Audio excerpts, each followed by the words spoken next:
gukebwa cyangwa gusiramurwa ni ijambo utumvise bwa mbere ahari ryaguciye mu matwi, ariko ntiwabasha gusobanukirwa cyangwa se urabyirengagiza. Gukebwa no gukurwaho agahu ku gitsina cy'umugabo, bamwe barabyemera abandi ntabwo babyemera. Ko babyemera bavuga ko umugabo mwiza ari usiramuye, abandi nabo bakabihakana bakavuga ko ntacyo bimaze, ari ibintu twazaniwe n'abayisilamu. Buri muntu wese akabivuga uko abishaka. Ibitabo byaranditswe bitandukanye, abahanga nabo bagize icyo babivugaho bitandukanye, ariko kugira yuko nanjye nagiye mbisoma nk'uko nawe wabisomye, nateguye byinshi kugira ngo ngire icyo mbikubwiraho mu makuru nabimenyeho. Gukebwa nk'uko abenshi babizi ntabwo byatangiwe n'abayisilamu, ahubwo burya gukebwa byatangiye mu 2400 mbere y'ivuka rya Yesu Kristo. Bitangira mu gihugu cya Egiputa.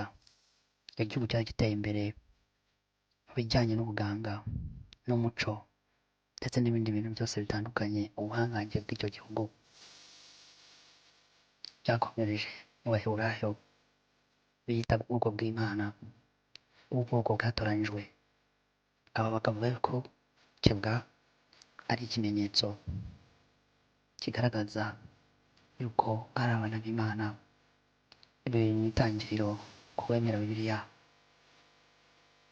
Gukebwa uko bivugwaho n'abantu bitandukanye, ariko bemeza ko bituruka mu bijyanye n'imyemerere, cyane cyane duhereye ku Bayuda. Umwana w'umuhungu yagiraga imyaka 8 yarasiramurwaga,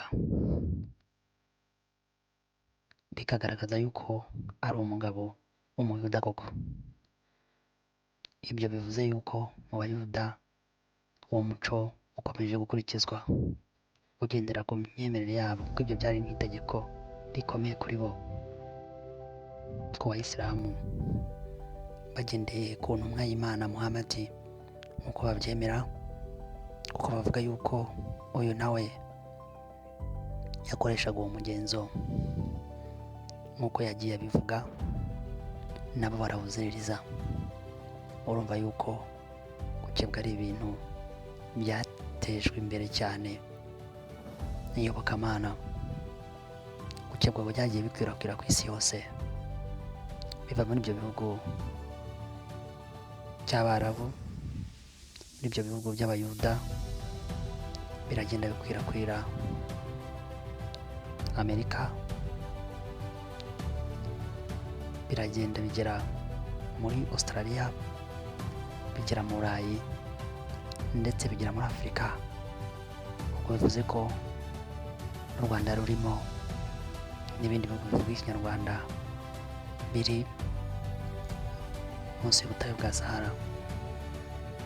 Iki gikorwa cyo gusiramura nubwo abenshi bakivugaho, birengagiza ko ntabwo ari icya kera cyane. Byatangiye gukwirakwizwa mu bihugu byo muri Afurika n'ibihugu byo mu Burengerazuba guhera mu gihe cy'ikinyejana cya 19 ndetse n'ikinyejana cya 20. Babikora mu buryo kugira ngo bifashe Abanyafurika ibijyanye n'ubuvuzi, ibijyanye n'isuku. Ni nako no mu Rwanda byahageze. Ikintu kijyanye no gukebwa kiri ku isi yose ku bagabo